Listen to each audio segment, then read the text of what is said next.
I'm your host, Rashad Richard, good to be with you. We have a lot of news to cover today. Breaking down news of the day, we got the big homie Jackson White, co-founder, editor-in-chief of Politiscope, TYT Rebel HQ creator. And in my debate segment, the bullpen, Travis Nix is back, associate contributor for Young Voices. We're gonna talk about the retiring of Justice Breyer. That should be fascinating. Top story of the day. Young black father was killed during a custody exchange outside of the police station. Let me give you some background to the story. According to WTVR, a 33-year-old father, Stuart D. Jeffries, was gunned down by his ex-wife's new boyfriend last week. This was at a Virginia police station. Jeffries, let's put his picture up. Mr. Jeffries, who had gone to drop off his 8-year-old daughter, was killed in front of her in the parking lot during the custody exchange. The Chesterfield Police Department confirmed that Jeffries was shot Sunday evening in the parking lot of the Appomattox Police Station, 2920 West 100 Road.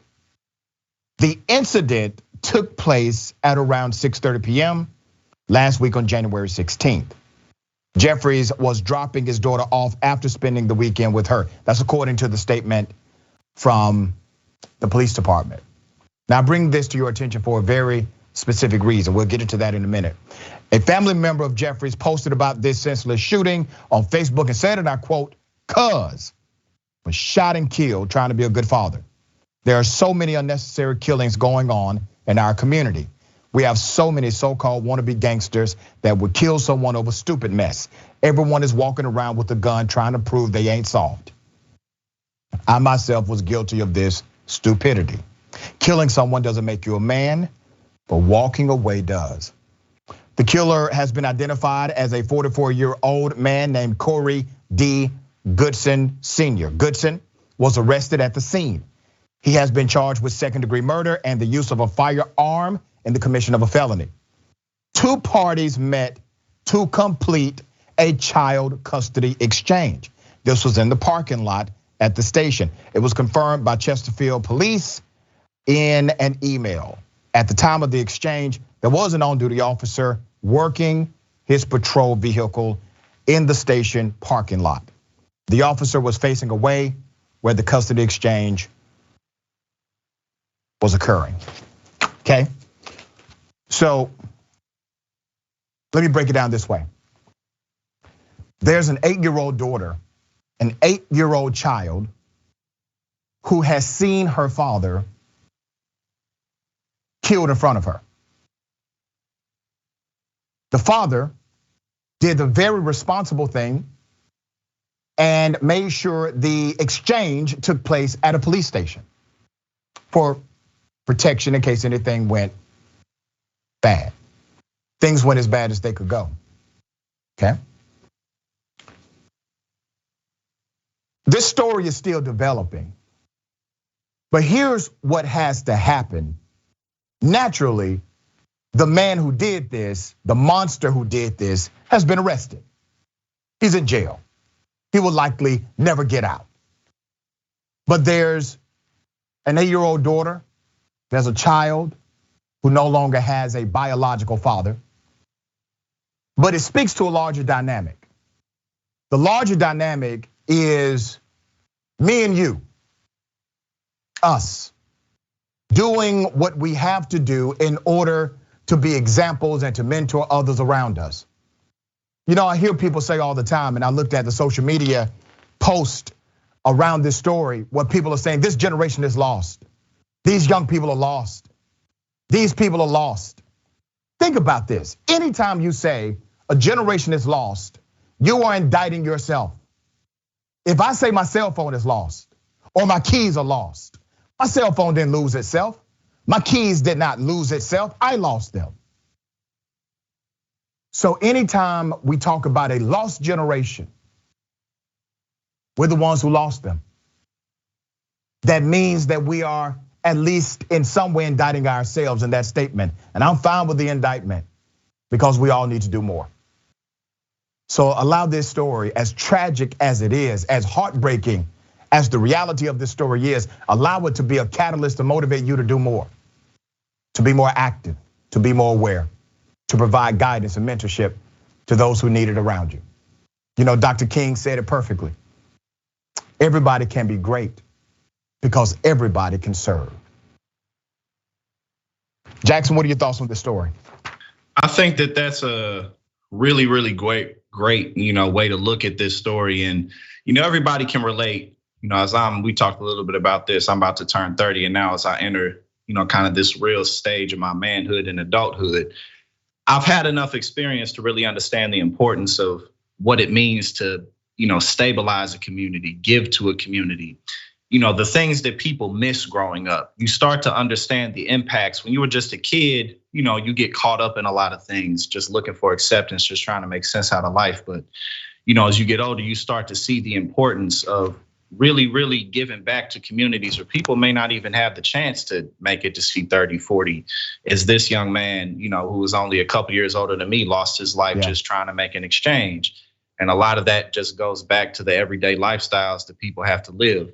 And so, as people like ourselves get to break out and, someone like you who gets honored and respected by people across the board for the work that you do is a great inspiration for people to do the same. Because, a lot of people, people like to think that they're so self-made and they made it out of the struggle. But when you really look at things, they probably had, some good leadership somewhere. If it wasn't directly in the house, they had some type of leadership. They had somebody they could lean on when things really, really got bad enough.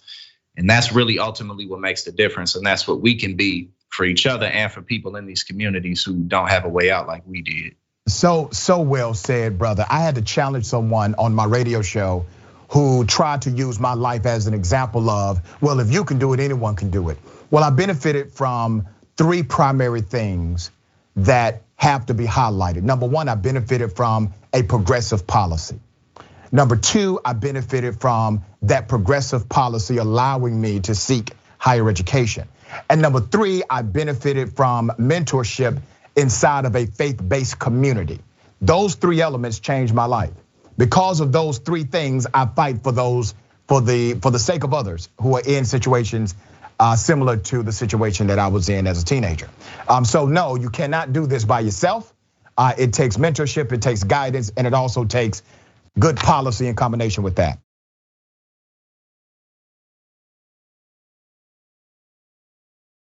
Let's talk about policy setters, the US Supreme Court. We got a retirement happening. Remember what Joe Biden said, the president of the United States, when he was campaigning? He said, I'm going to nominate a black woman to the United States Supreme Court. Here it is. Number one, I committed that if I'm elected president, have an opportunity to appoint someone to the courts, I'll appoint the first black woman to the courts. It's required that they have representation now. It's long overdue. Joe Biden is 100% accurate. He's right, morally, politically, professionally, judicially, all of that is correct.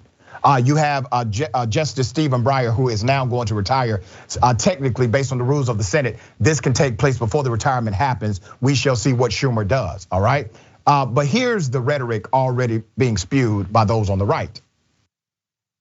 Yeah, it doesn't change the ideological makeup, but we know that what Joe Biden does best is placate to the radical element and the radical progressive base of his party that he believes is the majority. I believe he's incorrect in that. I believe that they're actually the minority. But I'm wondering the kind of justice that he would nominate. Now, again, I'm sure it will be, as Guy said, a black woman. He's got a dedication to that. We saw how well that worked out with Kamala Harris, but here's to hoping that he has a better choice in mind for this position.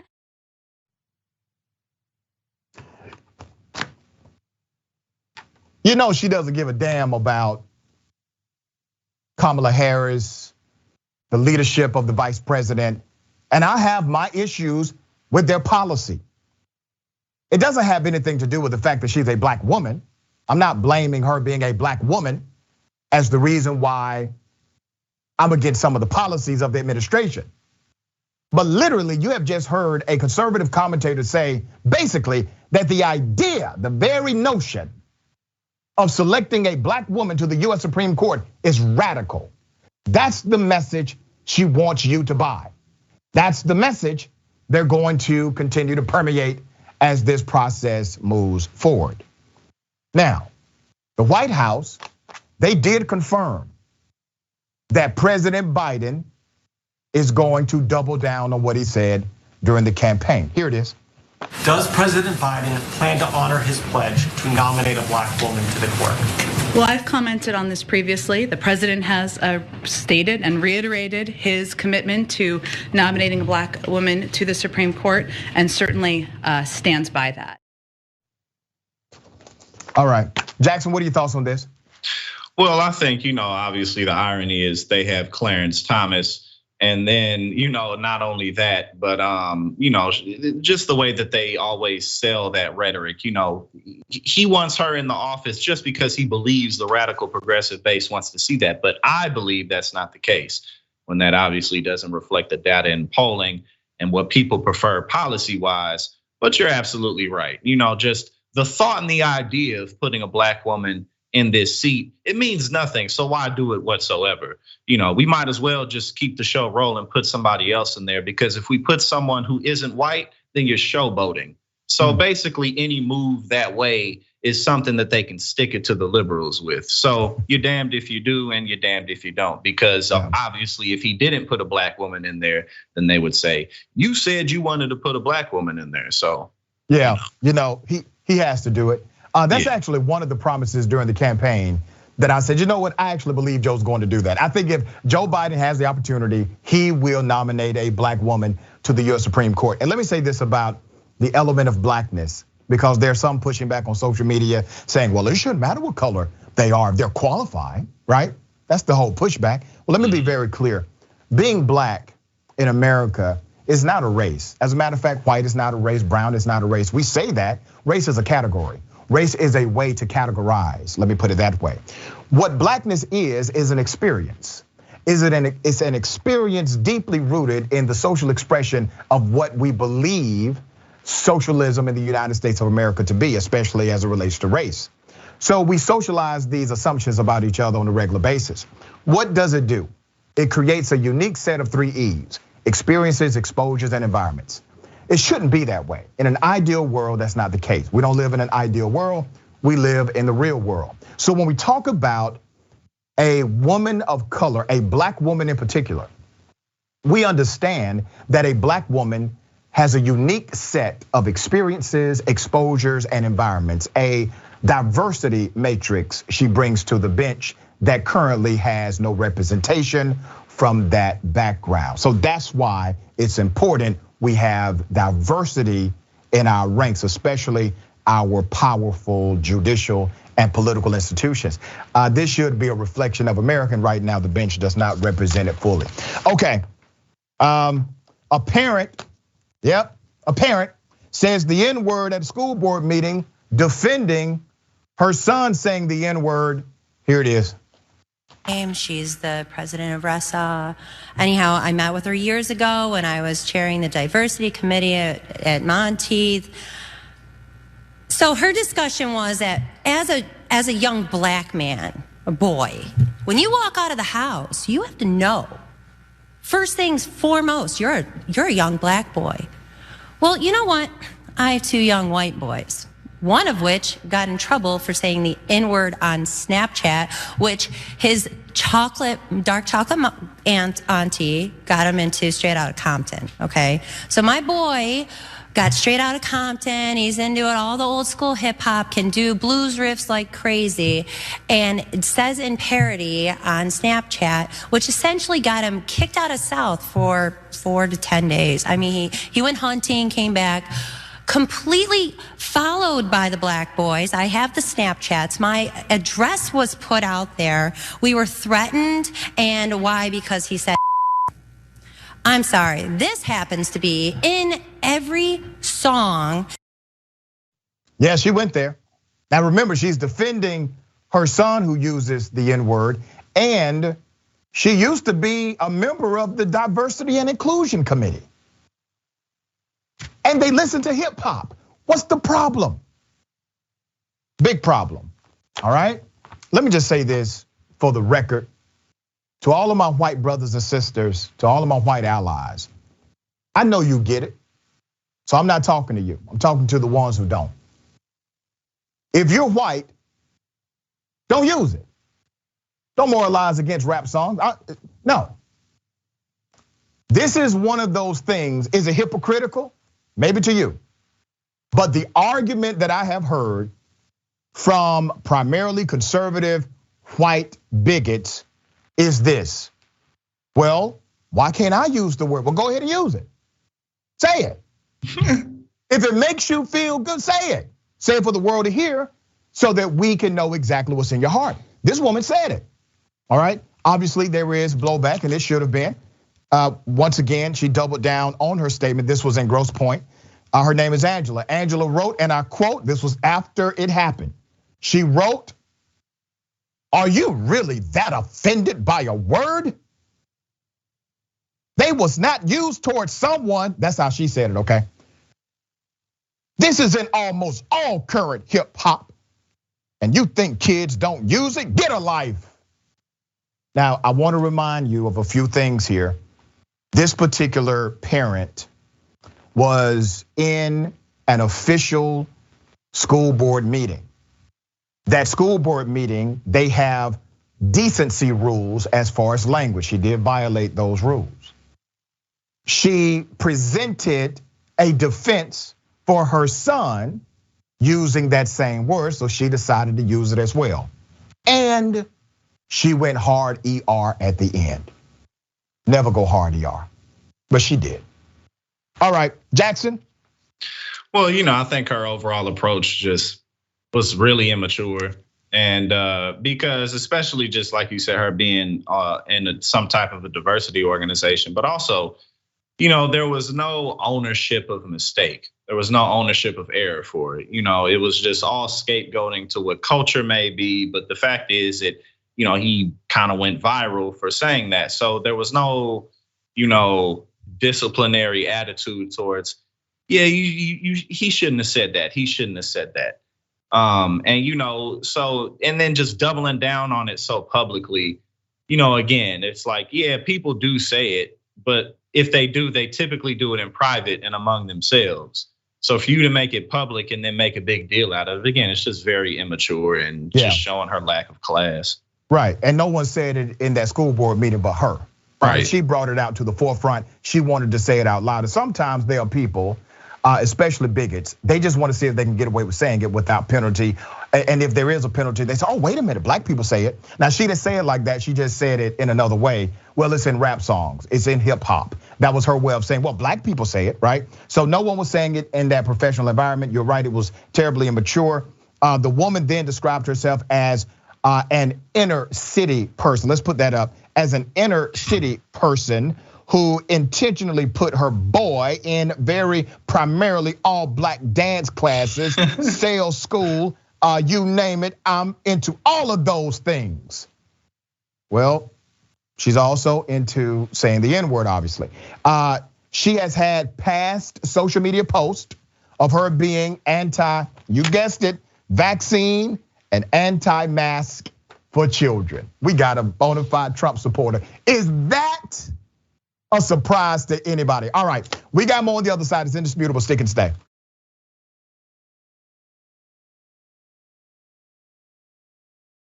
Ladies and gentlemen, I wish you Karen would. You want to call the police on them for having a barbecue on a Sunday? I feel free. Back off! I'm going to tell them there's an African-American man threatening my life.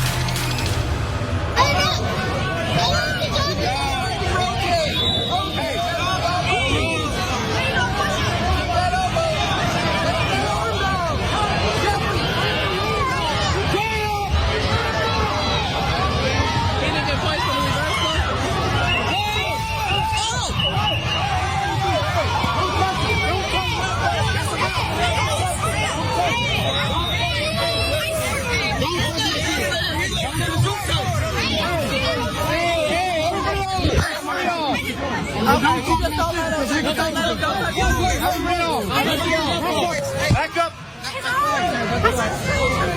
She came on the mat and grabbed the kid. Who did? She grabbed our kid. Who did? That's what the young lady. Kid like that. I swear to God. The ref is for. Don't touch no kid. Hey.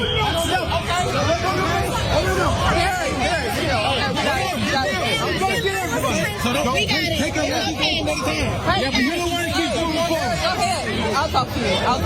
Okay. Yeah. I guess she didn't mean it, but she came on the mat, which shouldn't have been done. I understand that. Okay, but we can't have people keep getting aggressive. I'll deal with it. Where's she at? I don't know where she went. He said, I understand that, but we can't have people being aggressive, talking to the black family, outraged because a white audience member not participating in the sport itself committed assault against their black child. Obviously, people are going to be aggressive, parents in particular, when they see something like that happening. Now, the Karen in this story apologized profusely. I am so sorry. I'm so sorry that I physically assaulted your child. But I want you to see, when you go back and look at that video, the black parents were outraged, right? And rightfully so. But the response of those around was to somehow blame the black parents for being upset that their child had been physically assaulted. Let's be clear. The woman who did this is very lucky that she escaped physical injury herself. It's called in defense of others or in defense of a minor. You can use physical force to defend a minor and defend other people. That did not happen, she's lucky. But the way the authority present responded is typical to the hand in glove of how things like this typically happen. Now, luckily we got everything on video, all right? Jackson, what are your thoughts with this? Well, my first thought is that she shouldn't have her son in combat sports if That's right. She's that worried about his safety, especially them being that little and that lightweight. There's really not much. There's much less risk of any type of real damage, and the ref's right there. You know what I mean? So everything really was in control. It was completely unnecessary, but also, like you were saying, that just feeds into the culture of, you have to think people who aren't in black communities, Latinos and black communities are very tightly intertwined. But outside of that, people's perception of the black community is just what they see in movies and music videos and television and news that they see about athletes and rappers and stuff like that. So, that feeds into, oh, they're dangerous. They're always about trouble. They're the ones who fight, so the whole culture and everyone's perception, that's why. So, yeah. Very well said. And sometimes individuals have a tendency of summarizing blackness or the black experience by highlighting one genre of black culture. So they will say, well, it's in rap songs. So obviously all black people think this way, right? Well, no, that's not how it works because black folks are not monolithic, just like other races. No, there's no monolithic thought in any race in the United States or beyond. Okay, I learned something new. So obviously, according to Joe Rogan's friend, Dr. Michael Eric Dyson is actually not black. Well, news to me and news to Dr. Dyson. Here's the clip. Jordan Peterson says it in his own words. Here it is. Depending on who you ask, either you're a voice of reason and rationality and personal responsibility, or you're a voice of intolerance and bigotry and anger and hateful sexual oppression. What did Michael Eric Dyson call you? An mean angry white man. And a mean angry white man. Yeah. Hilarious. Yeah. You're not mean at all. Yeah. That's what's dumb about that statement. It's you're not mean at all. I am white. Actually, that's a lie too. I'm kind of tan, and he was actually not black. He was.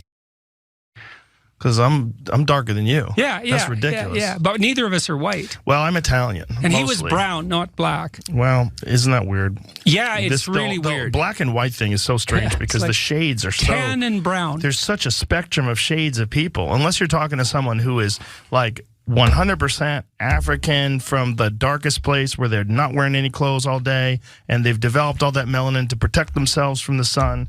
You know, even the term black is weird. And when you use it for people that are literally my color, it becomes very strange. Yeah. You know. Not stranger than two white privileged men debating on who should be black or not.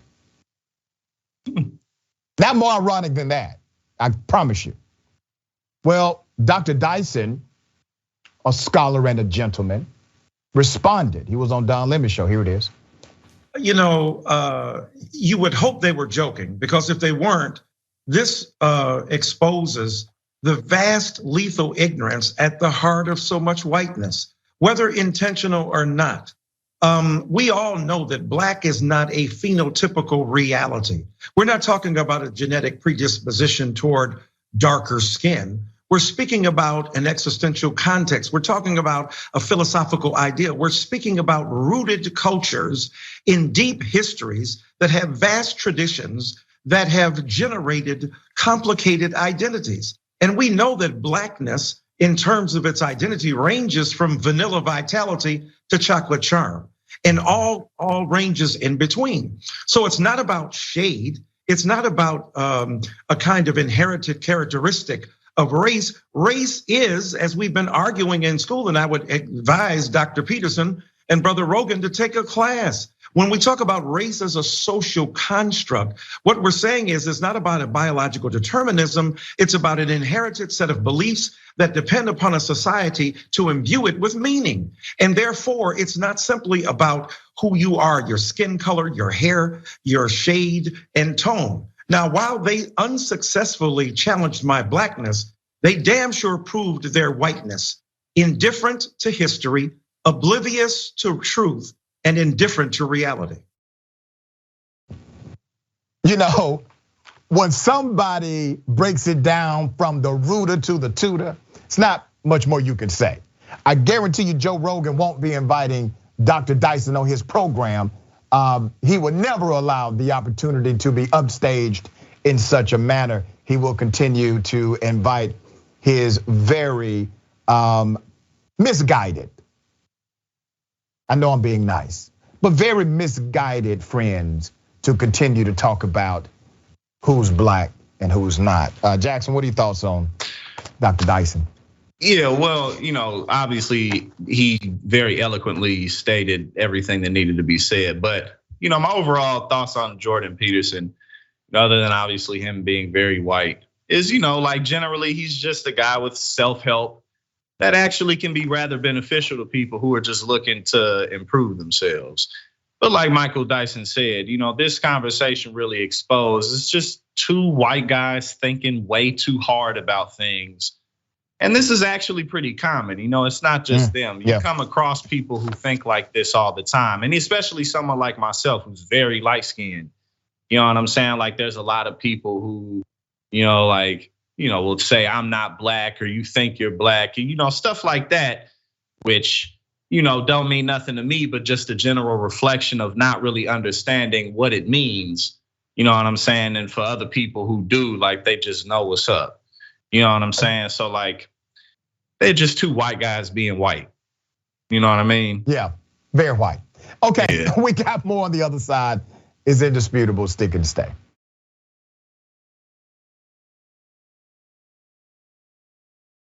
There's a woman. She was able to record her colleagues being racist against her. Black IT graduate has quit working at Legal and General Showpiece HQ in London after a tape recording of two of her colleagues was exposed. The colleagues were saying racist things. Let's put up a picture again. All right. Janika Frimpong says she accidentally left her phone on her desk while it was recording. She later discovered it had recorded a racist conversation between her colleagues who said things like, black people have a smell about them, and you know black girls, they don't wash their hair. Here's the recording. Do you feel like, I don't want to be rude, but she has a smell about her? Yeah. Like a fried oil smell. I don't know. Is it just me, like stressing me out? It is a strong smell. I don't know if it's oil. Oh, it's like a lotion. Could be cocoa butter. Like black people have a smell about them. Remember we were talking about cocoa butter? Maybe it's that mixed with something else.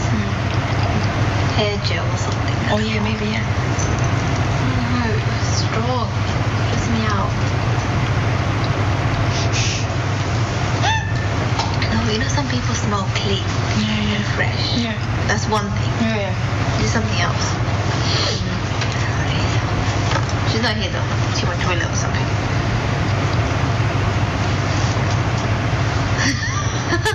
But you know black girls, they don't wash their hair. Yeah. Maybe it's that. You know, the fact that this was caught on recording in this one situation means that basically every time she leaves their presence, they're talking about her. Okay. I mean, it would be a hell of a coincidence if this was just the one time they had ever talked about her, it was during this incident. No, this was their routine. Frimpong says she became drained and unhappy working there, and at times, I would have panic attacks from the sheer hurt, according to the Mirror. She left her job January 10th. The company tweeted a response. We are upset and saddened to hear about your experience. The allegations are appalling and not reflective of us or our culture.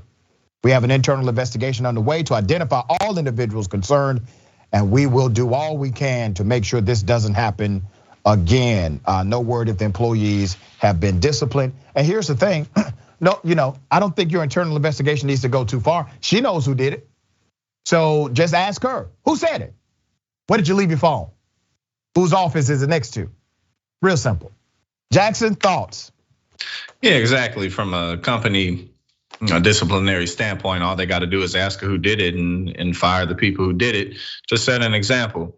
And this really just reflects that, the women who were having the conversation really don't know very many black people or didn't grow up around very many people within the culture, because not everybody has their hair the same way, not everybody wears the same products, and just people in general, if you smell a certain way, it's just because you smell a certain way.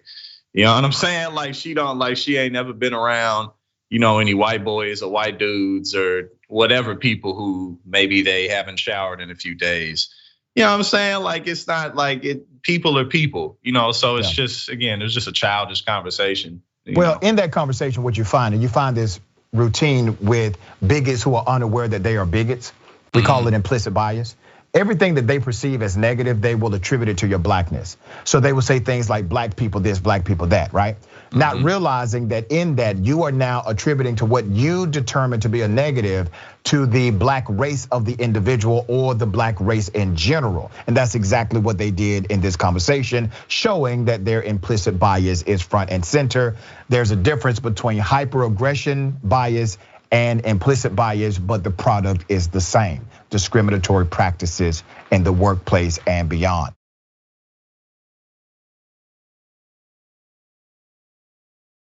This is an update. Remember the cop who was about to violate the rights of an arrested citizen? And a good cop stepped in, grabbed him, and then the bad cop decided to choke the good cop. The good cop is a female employee. The bad cop is this veteran sergeant, all right? Well, guess what?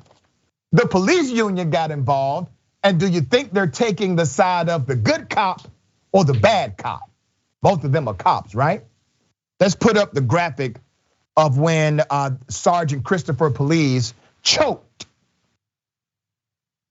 his fellow officer. This is a veteran police sergeant. This sergeant has been placed on administrative leave, is now under criminal investigation. Sergeant police, I'm gonna give you the background to what happened and the update. This sergeant, armed with mace, was trying to mace a suspect already handcuffed, already inside of the police cruiser. This is what happened. This is how it went down. When the female officer saw this, she grabbed the belt of the sergeant and removed the sergeant from the suspect.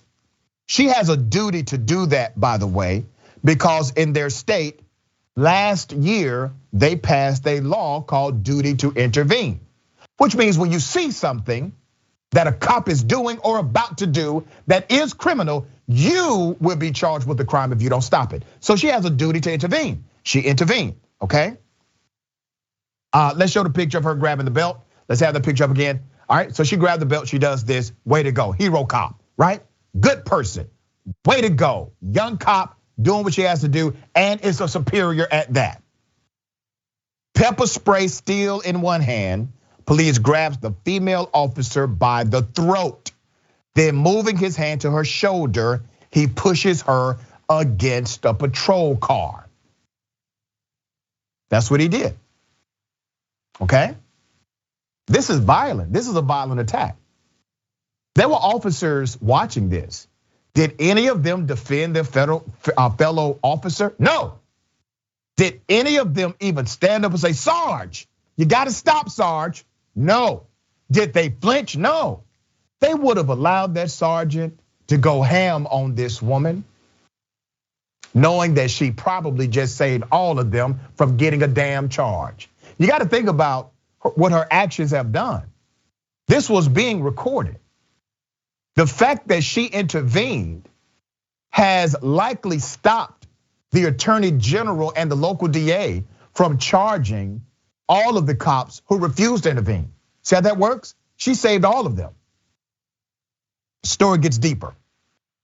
During a Sunrise City Commission meeting on Tuesday, the president of the local Fraternal Order of Police took issue with the recent comments by Police Chief Anthony Rosa, who called the sergeant's actions disgusting in an interview with Miami's Channel 7 News.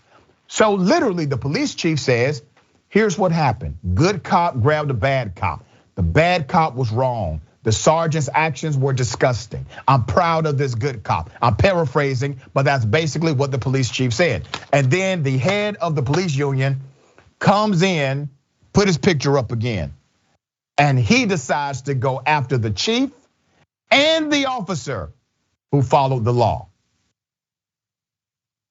It's not about Chief Rosa's exclusive interview with Channel 7. It's more about the investigation itself. That's what the president of the Fraternal Order of Police said, Stephen Negron. He's, in a way, our only juror, this president of the local union said, calling for Chief Rosa to be removed from the investigation. All of a sudden, they don't want an internal investigation. I thought unions, police unions liked internal investigations. Now, what do you see?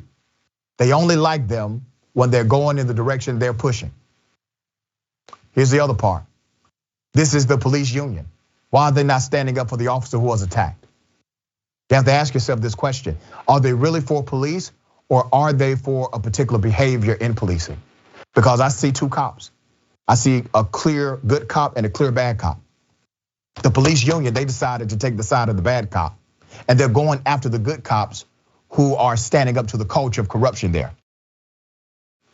You have your juror stating that the subject person did certain things inappropriate, disgusting, wrong, and in any trial, if you heard that from a juror, you would recuse him immediately. Well, the police chief is not a jury member. The police chief is the police chief, and well within his authority to say what a thing is. We need more people like him. So the commissioners rejected this request from the union chief, noting that the chief is also being criticized for not acting swiftly enough. Sunrise Mayor Michael Ryan even compared the case to the George Floyd murder.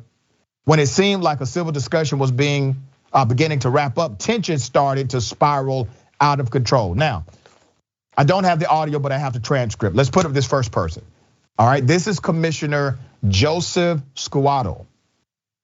Made comments defending the sergeant who attacked the officer, saying the case had been spun in a way that's so ridiculous. This commissioner also reportedly called the suspect that was arrested a piece of That's what he said. The suspect is a piece of, and the case has nothing to do with George Floyd. Well, another commissioner spoke up. Let's put his picture up. This brother spoke up, Commissioner Mark Douglas, who is black, responded by asking the former commissioner that spoke if he was blaming the incident on the suspect. I'm sure George Floyd was a piece of ish who caused it too, Douglas said sarcastically. What are you defending? Shut up, Joey. The brother told him to shut up. All right, good for him.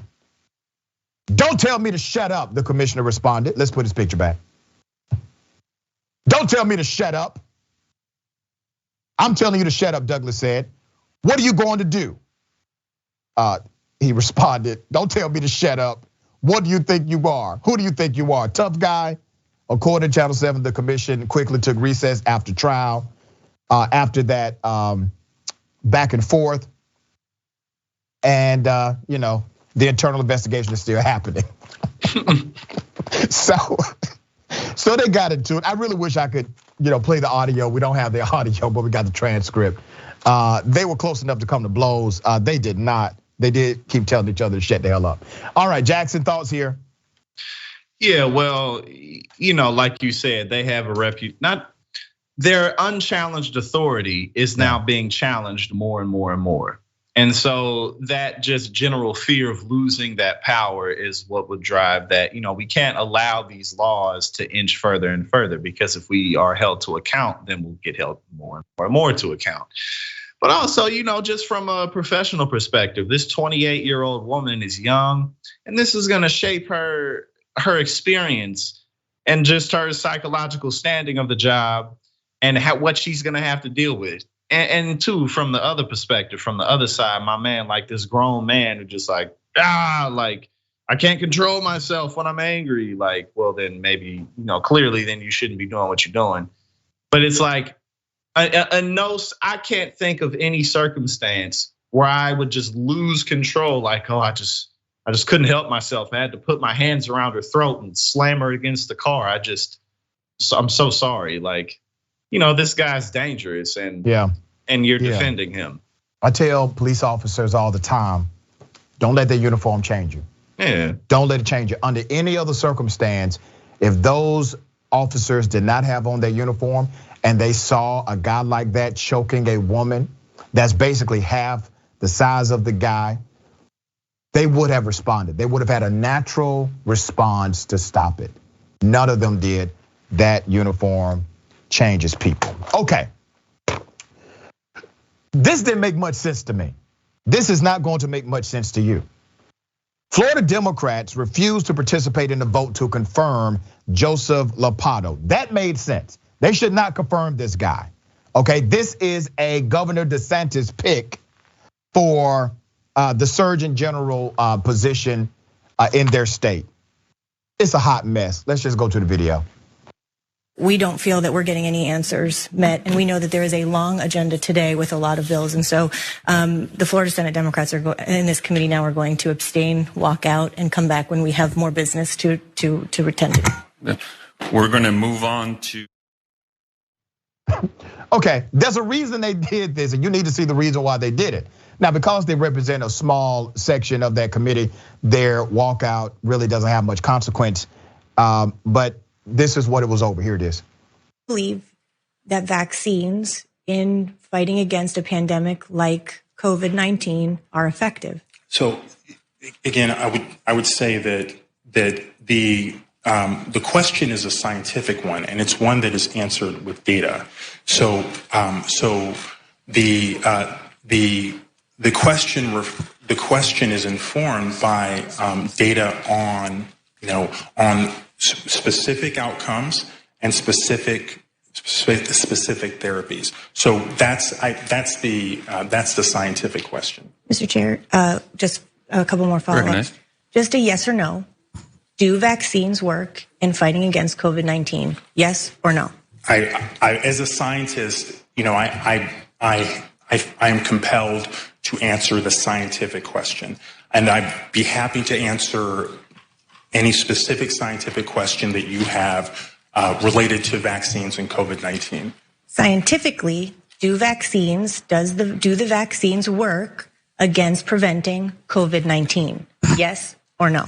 Yes or no questions are not that easy to find in science. So I understand. I think I have better clarity about your question at this point. I'm about to fall out my damn chair. Okay? This man wants this job so damn bad, and he knows good and damn well if he tells the truth, Desantis will say, oh no, I withdraw the nomination. Come on, brother. You don't need a paycheck that bad. You're well educated. Let's put up his education, his picture education. That's his picture. Wake Forest degree in chemistry, magna cum laude, Harvard Medical School, MD, PhD from Harvard University in health policy. The list goes on and on and on, all right? Okay? You mean to tell me you're a highly educated ass cannot answer a simple question about, hey, do vaccines work? Are they effective? Well, I don't know if they're effective. The science and the data, and then we go to Star Trek and we go to the Starship Enterprise. Let's ask them. What? Have you all ever seen in your life a person in a professional interview capacity for a nomination in a high impact position? Interview like that, okay? Never. He still is going to get the job. They don't give a damn about his ability to answer simple questions. They don't care as long as he's handpicked by Desantis. We call that something in my community. I won't say it on television, but he is their guy, okay? And they don't care if he can answer simple questions. What he did in that moment is he proved he's willing to do their bidding, to carry their water. The sad thing is he understands all too well how this virus goes through communities, especially communities of color. He knows the misinformation has hurt, in particular, communities that don't have access to the same level of health care as others. Is he going to do anything about it? No. You know why? Put his picture up. Here's why he's not going to do a damn thing about it. Because he only cares how he can benefit in the social structure where whiteness is the measure of power. That's it. As long as he can benefit personally. See what you're looking at right there? That's a bona fide sellout. Bona fide. All right, I tell his mama he'll sell out. Jackson, what are your thoughts on him? All them degrees and you still corny, all them accolades and you still a sucker. Come on, man. You know what I'm saying? You still a sucker. And like he's just one of those guys, and we all know him, especially in the, in the centers of higher academia, those people are like, oh, I can't make a mistake. I have to have a perfect image or else I'm gonna piss off a lot of white people and then I'm not gonna be able to make my place in the world or law. You know what I'm saying? He one of them guys. And he really just looks ridiculous, and again, like you're gonna look back at this and it's like, all this for Ron DeSantis, all this for Ron DeSantis. Right, all this for the Republican legacy. Like, what's your job gonna be like? You're gonna get this job and you're just gonna be on eggshells permanently. Yep. And all for what? All for what? You still gonna be a sucker and you still gonna be corny. You know what I'm saying? Yep. So. Well said, brother. Remember, take care of yourself, take care of each other, take care of the planet. Remember, the truth is always indisputable.